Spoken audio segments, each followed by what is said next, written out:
ప్రభునందు ప్రియమైన దేవుని బిడ్డలందరికీ శుభాభివందనాలు తెలియజేస్తున్నాను. ఆయుష్ ఆరోగ్యాన్ని ఇచ్చి ఉదయకాలంలో ప్రభును స్తుతించు భాగ్యాన్ని దయచేసిన దేవునికి స్తోత్రం కలుగునుగాక. అబద్ధమునకు దూరముగా ఉండము, నిరపరాధినైనను నీతిమంతునైనను చంపకూడదు.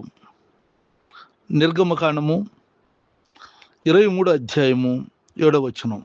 ప్రార్థన. కృపగలిగిన మా తండ్రి, దయగలిగిన ప్రభా, నీకు వందనాలు, స్తోత్రాలు, స్తుతులు చెల్లిస్తున్నావు నాయన.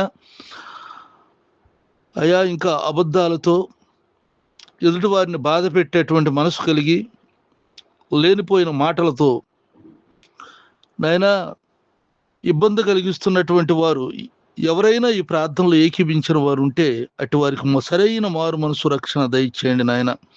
నీతిమంతుల జోలికి వెళ్ళకూడదు తండ్రి. మాటలతో చంపేవారు కొంతమంది ఉన్నారు. అట్టి వారు ఎవరైనా ఉంటే వారికి క్షమించి వాళ్ళకి రక్షణ దయచేయమని ప్రార్థిస్తున్నాను. అలాగే ఈ ప్రార్థనలు ఏకీపిస్తున్న ప్రతి బిడ్డను దీవించి ఆశీర్వదించి దీవెనలతో నింపమని, వారు చేస్తున్న వ్యాపారం, వ్యవసాయం, ఉద్యోగాల్లో, చదువుల్లో నువ్వు తోడుగుండి సహాయం చేయమని ప్రభా. ఉద్యోగాలు లేని వారికి ఉద్యోగాలు దయచేయండి. కృంగిన వారిని లేవనెత్తండి. చదువుకుంటున్న చిన్న బిడ్డలకు నువ్వు తోడుగా ఉండండి. చదువులు గొప్ప విజయాన్ని దయచేయండి.